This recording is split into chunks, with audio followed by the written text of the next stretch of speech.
Hello everyone, welcome to my presentation. Today we're going to be talking about how we can create app widgets and weird tiles using Glance library. But before we start, I want to talk more about app widgets first. So if you have ever created an app widget, you might know that it's a bit different than creating normal apps and it has a different process flow.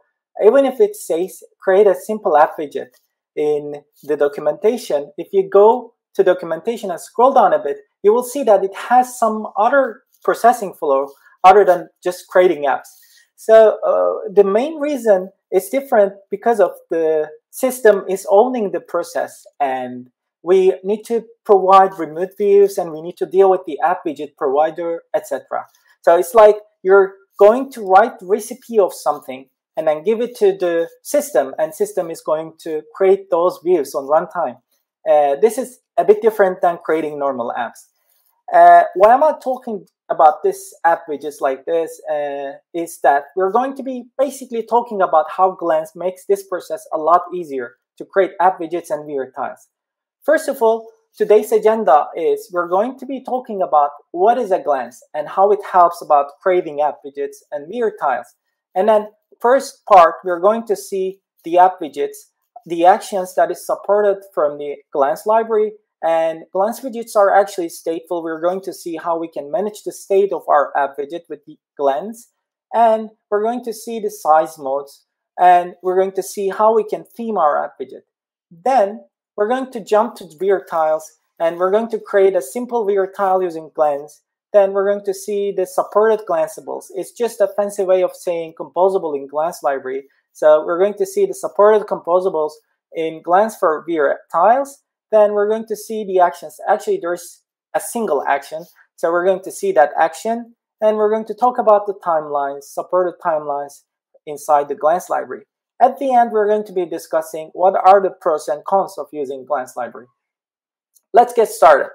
So what is Glance? And why do we need actually Glance? So Glance is a library to create app widgets and weird tiles. You might be thinking, can't I just create app widgets with remote views and weird tiles with just like using tiles? Of course you can do it. But with Glance, the difference is that Glance is using Compose runtime under the hood, which means that Glance is like a translator between the composables and the remote views and tiles. It means that we're going to be writing some composables, and Glance comes into play, converts our composables to remote views or weird tiles. And if you, as I said, if you see a term glanceable, don't be afraid. It's just any composable inside Glance library is basically called glanceable.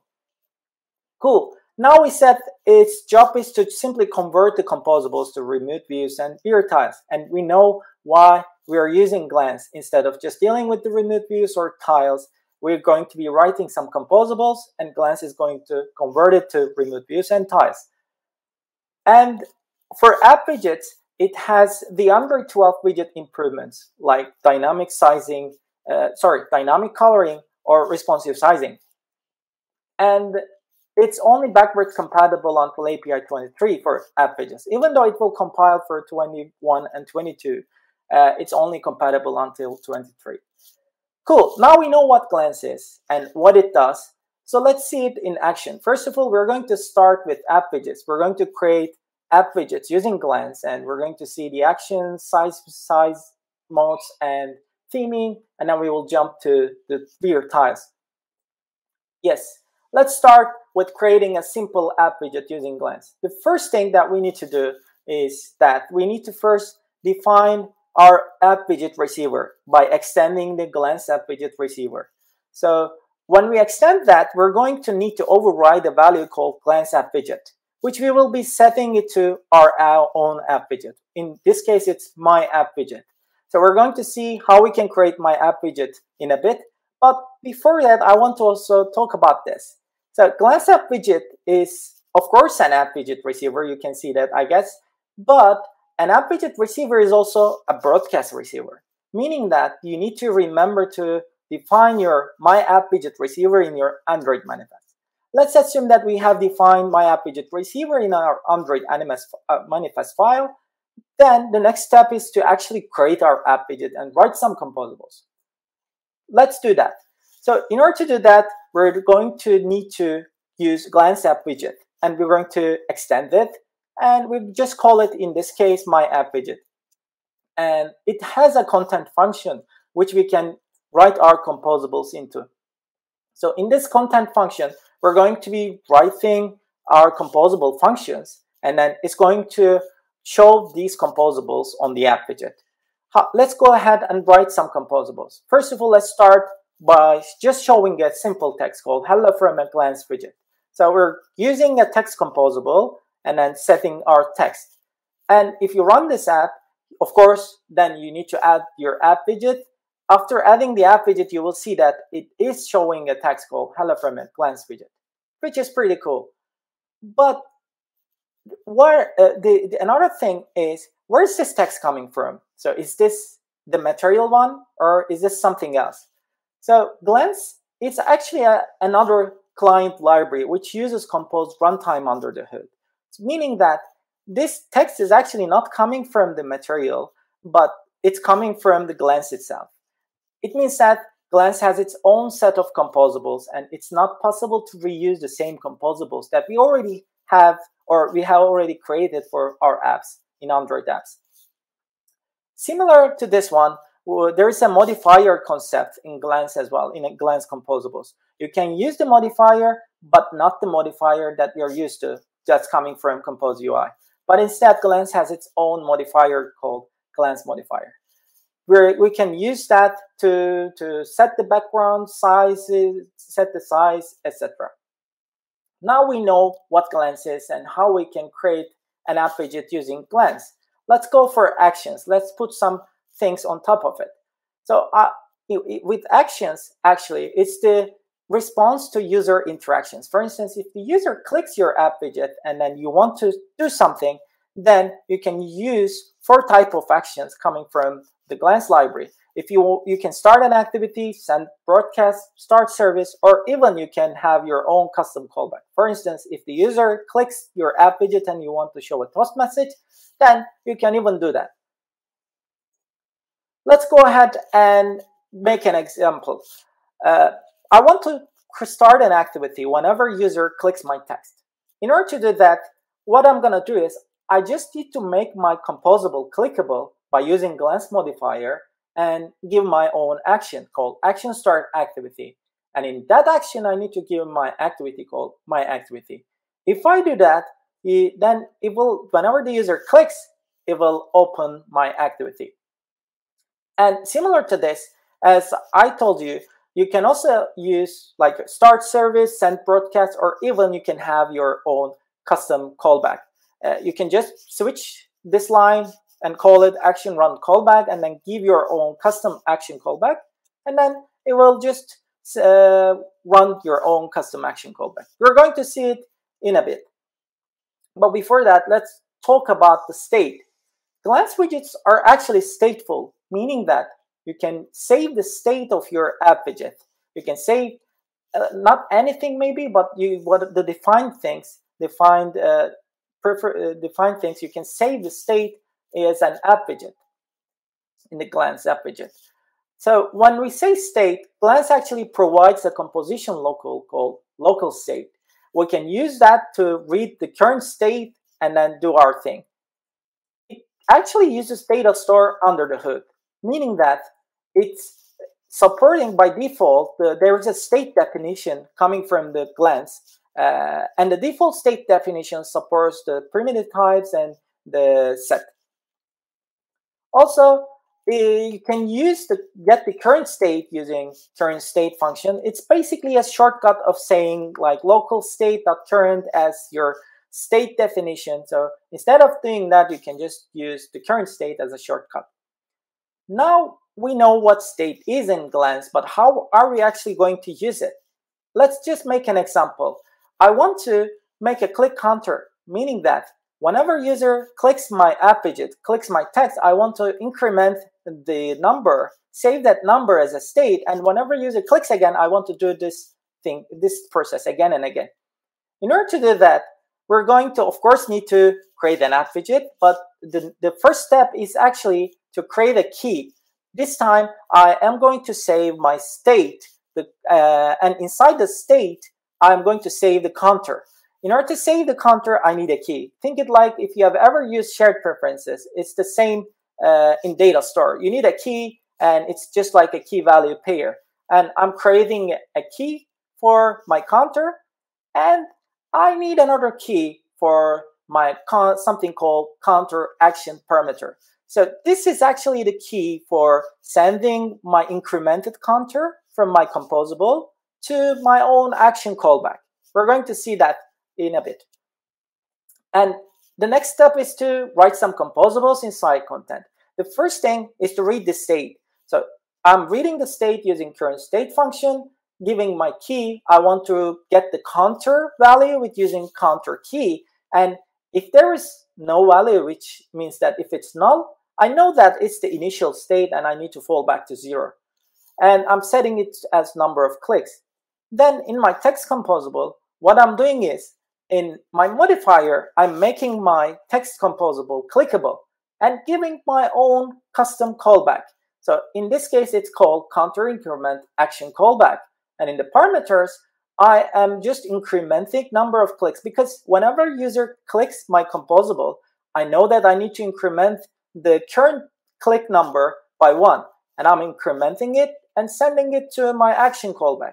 And what my action callback will do is just to save the incremented counter as state inside the app widget state.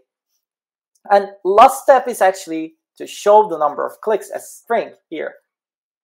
Now let's see the action callback. So we know how to actually bind the things here in composable, but the missing part is the action callback. In our action callback, I'm just extending the action callback. And action callback is basically an interface which has one function called onRun. In onRun function, you have the context, glance ID. In order to be able to update the right app widget, you're going to need the glance ID. And we have the parameters, which we have already sent from our composable. So we're going to use these parameters to extract my counter from incremented counter from.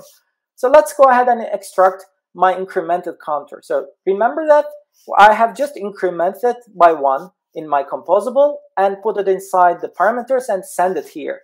And now I'm extracting that and saying incremented counter. And when I get this, what I need to do is I need to save this incremented counter as inside my app widget state. There's an API called update app widget state, and you can just use it to save anything inside your app widget state. It will give you the preferences, and whenever it gives you the preferences, you can actually make it mutable preferences in order to be able to modify. And what I'm doing here is I'm simply setting the counter key value with the incremented counter. So every time user clicks, what happens here is the counter, the current counter, saved counter is going to be incremented by 1 inside the content function. And then that incremented value will be sent to my own action callback. And this action callback will save that incremented counter, that value to the app widget state.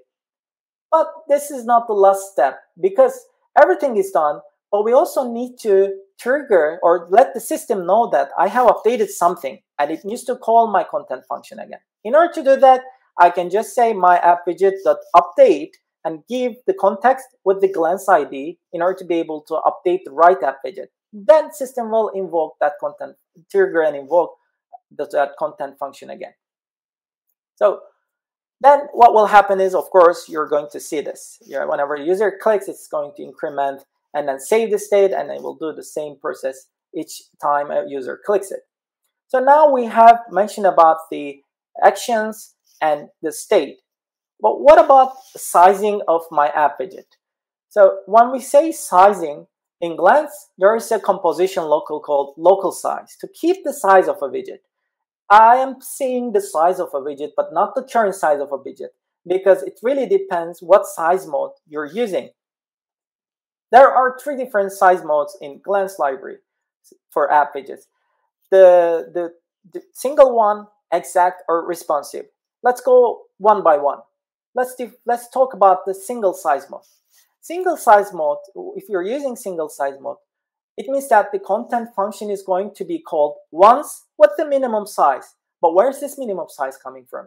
It's actually defined by you. Whenever you're creating an app widget, you're giving some metadata information about your app widget, and you're defining your minimum size there in the XML file. So it's getting that minimum size and using it, setting the local size with the minimum size, meaning that local size will always have the minimum size defined by you, and the content function is not going to be called even if the user is resize your app widget. It's only going to be called one. So this is useful when you don't care about resizing your app but have a static content. Then you can use single size mode. But how are we going to use it actually? So in your app widget, you can just override the size mode and set your size mode as single size mode. Then it's going to be single size mode. That's it. As you see here, if you resize the app widget, it's always 50 by 50. The last lines are 50 by 50. The reason because of that is I define my app widget's minimum size as 50 by 50, and the content function is only going to be called once when the app widget is actually created and with the minimum size. So local size will always have 50 by 50, even if I resize the app widget, because it uses single size mode. But this is not the case every time. So sometimes you might want to get the latest current or latest size, right? Whenever the user resizes your app widget, you might want to get the latest size. Then how are we going to do that? There's another size mode called exact. You can use exact size mode to actually get the latest size, meaning that content function is going to be called every time the user resizes your app widget. And also, you make sure that local size has always the latest size. Similar to setting the single size mode, this time, instead of setting it to single, we're just setting it to single exact size mode. And if you just change this, then you will see that the last lines are always changing. Like now it's 200 by 200. And whenever I resize it, the size is actually always changing. And now this might be too much. Like you don't want to, maybe in some cases, you don't want to change your layout every time user resizes, right? Sometimes you might want to have some threshold value and then say that if it's below the threshold value, just show the small layout, or if it's above that threshold value, then you might want to show a layout for large screens, right? So then you can actually make use of a size mode called responsive size mode. In responsive size mode, the content function is going to be called only,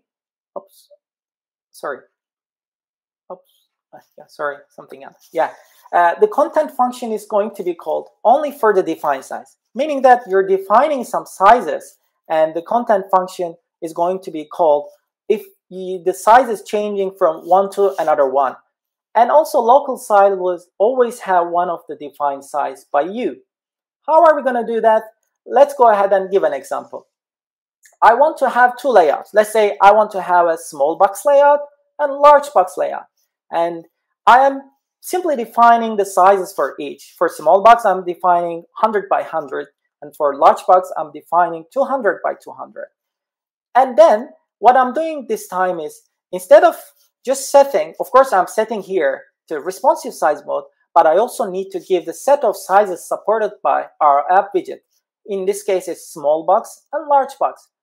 Then what I'm going to do is I'm going to simply check the local size composition local. Since I know local size is always going to have one of the defined size by me, in this case, it's either small box or large box, I can just say, if the local size is equal to small box, just use the small box composable, small box content, or if it's large box, then use the large box. Then what will happen is, here, in this case, if you see, the white background one is the small box, and when I resize it, it's the large box. And it's always 200 by 200 here. It's because the content function is not being called now, but the content function is only being called when it's actually changing from large box to small box, or small box to large box. Yeah, so this was responsive size mode. We have seen the sizing of the app widget. states, and actions. The last thing for app widgets is theming the app widgets. How are we going to theme our app widgets? I know, at least for me, this has been like theming has been always the complicated topic, like using resources and styles, etc. But how are we going to theme our app widgets when we are using Compose? I think the first thing that comes to our mind is material theme, right? Since if you're using Compose and if you want to theme something, the first thing that comes to our mind is material theme. But where is this material theme coming from? It's coming from the Android X Compose material artifact, which means that we're not actually able to use that because we said Glance is another client library. Glance has its own set of composables. So now, how are we going to theme our app widget in Glance? The first option is actually to use dynamic colors starting from Android 12. You can use dynamic colors for the Android 12 and above. How are we going to do that? We can actually use the color resource coming from the material one, dynamic color resources, and set as a background. If you do that for your composable in Glance, Glance will actually respect the changes. See this. If the user goes to settings and change the color, then the background will always change, which is, I think, pretty cool. But we have one problem here. If you realize that here, we're using always the dark version, dynamic dark primary, which means that it's always going to use the dark version of your dynamic color, even if you're in light mode. How are we going to fix that? How can we fix it for day and night configuration? Actually, how can we provide different dynamic colors for day and night configuration? The solution is basically we can actually have our own dynamic color reference in our color XML. But remember that we said Android dynamic colors are only supported from Android 12 and above. So we need to have this color XML folder in our values v31 folder. So if we do that, we can give the light version as dynamic color reference in our color XML. And for the default one, for the ones which are below Android 12, we can use another color which we like as a dynamic color reference. Similar to this one, we can do the same thing for the night folder as well. We can have our dark version, dark dynamic color version for our dynamic color reference in values night v31, and then we do the same thing for the values night folder. Just define the color that you want. Then how are we going to use this color references? Just like glance modifier.background and then give that dynamic color reference. If you do that, what will happen is you will see that in light mode, it's going to be using the light version of the dynamic color, and in dark mode, it's going to be using the dark version of that dynamic color. And if the user goes to settings and changes the color, then it will also respect that. It will change the color based on the user's preference. All right, we have seen the dynamic colors, but not all the time you want to use dynamic colors. What about if you don't care about dynamic colors, but simply want to theme your app widget for light and dark theme? Then there is something called color provider. With color provider, it's actually the provider of the colors for Glance composables and attributes. There are three different color providers: fixed color, resource color, and day and night color provider. Apparently, we're not interested in the first two one, but we're actually interested in the day and night color provider. But if you check it out, it's internal for some reason. I don't know why. But luckily, we have an API called color provider, which uses day and night color provider under the hood. Then that means it takes the day and night color as a color, and then it uses the day and night color provider, which is pretty cool. That means that we can set our background using this color provider API and give some day and night colors. Let's go ahead and do it. Now, instead of giving our dynamic color reference or any color reference as a background, what I'm doing is here, I'm giving the color provider, and I'm giving white as a day color and yellow as a night color. Then what will happen is if you run your app widget, you will see that it's using the white as in light mode and it's using yellow in dark mode. Cool. Now we have seen how we can theme our app widgets. Actually, that was the app widget part. Now we're going to talk about weird tiles, how we can create weird tiles using glance. So when we say glance with weird tiles, there is a separate artifact called glance weird tiles.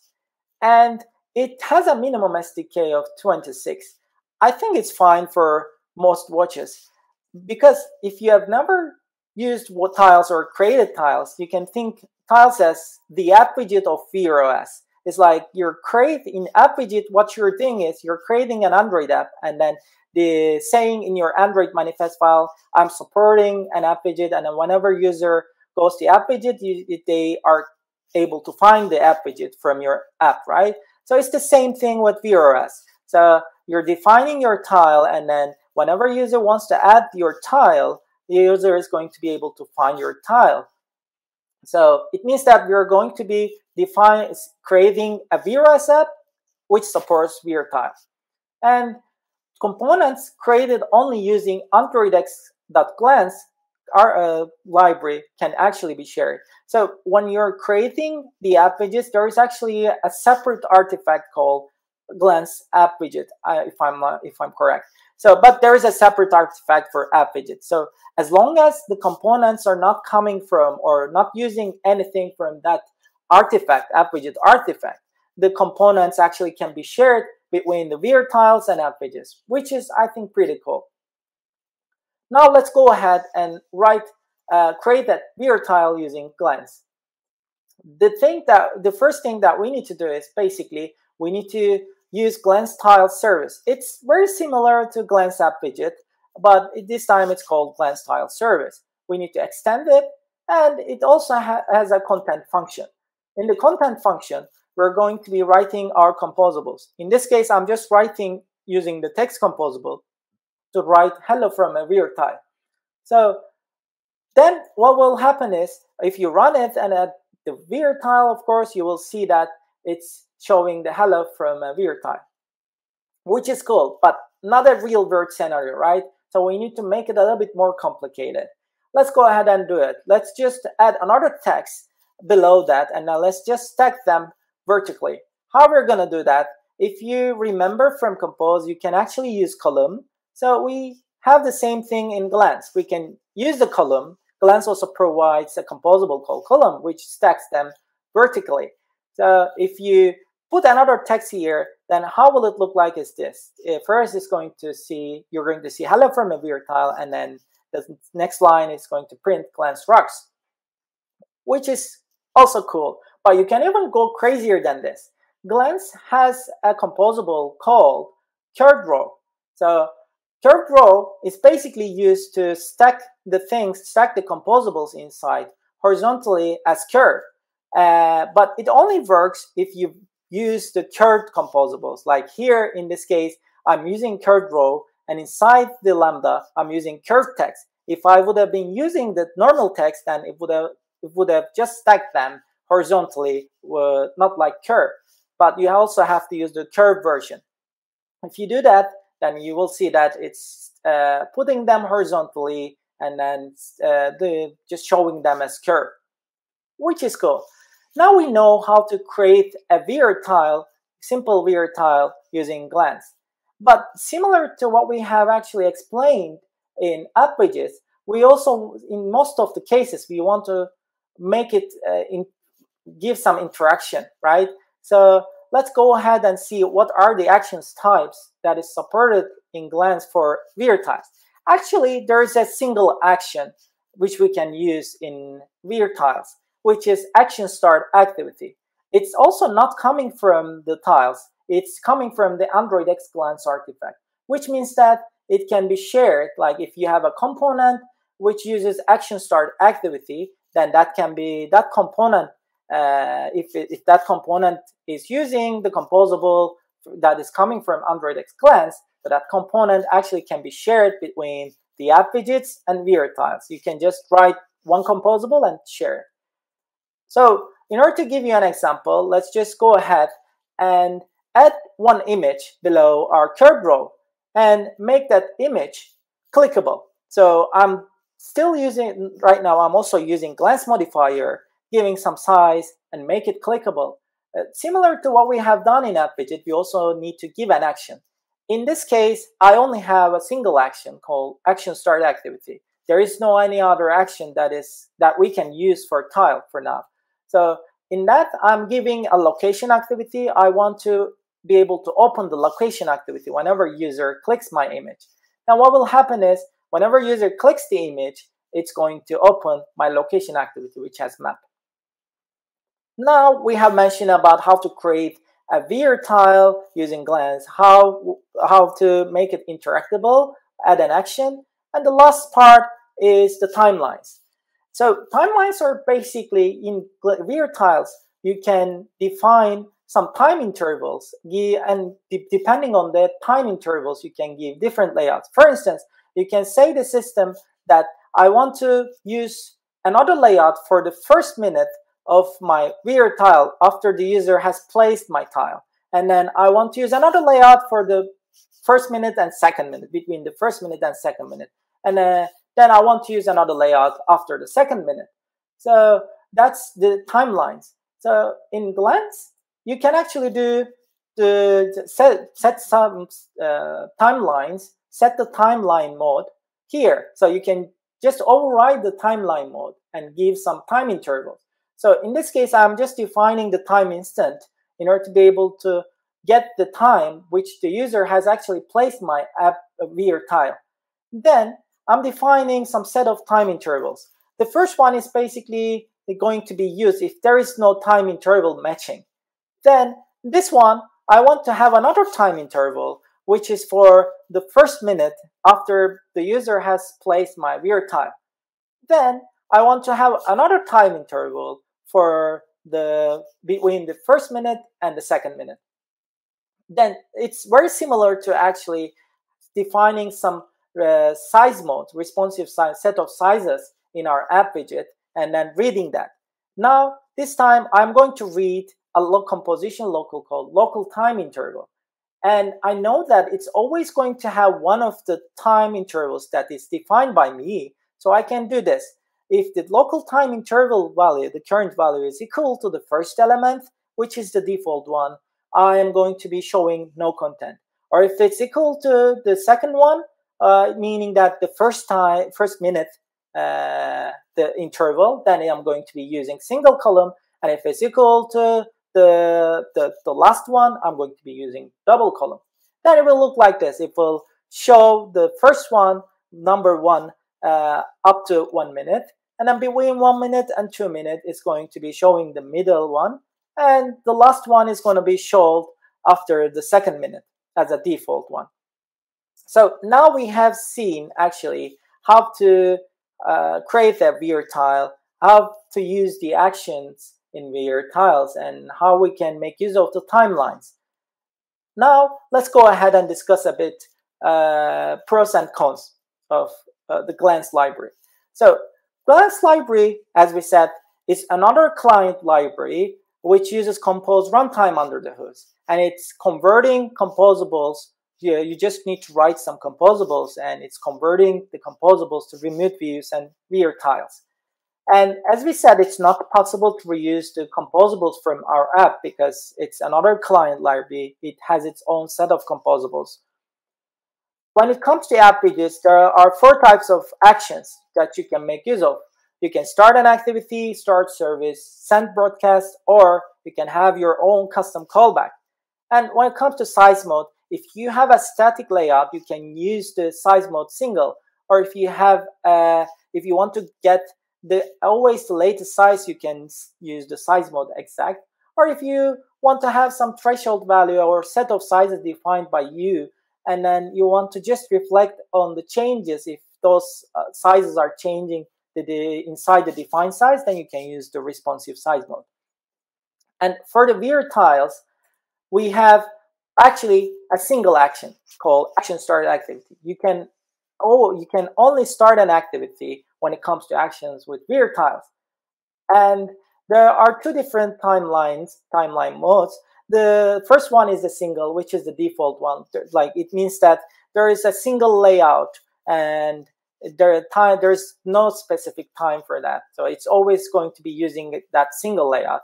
in the latter one, timebound entries, you can give some time intervals and system will pick the right layout depending on which time interval the current user in. And as we also discussed, components can be shared with app widgets if only created from Android X Glance. So if you use the composables, which are only inside the Android X Glance, but not coming from the app widget artifact or Wear artifact, the Wear tile artifact, but only coming from Android X Glance, then you can actually share those components between the Wear tiles and app widgets. Last but not least, remember that it's still an alpha, but I think it's a lot easier. It's a lot easier to create, especially for app widgets, using Glance, and I think it rocks. And thank you so much for listening to me. If you want to check the links, you can go ahead and check it out from here. And I think we still have 10 minutes for the questions. Yes. Thank you so much for attending my presentation. As I said, you can just hit me up on Twitter as well if you have any questions later on.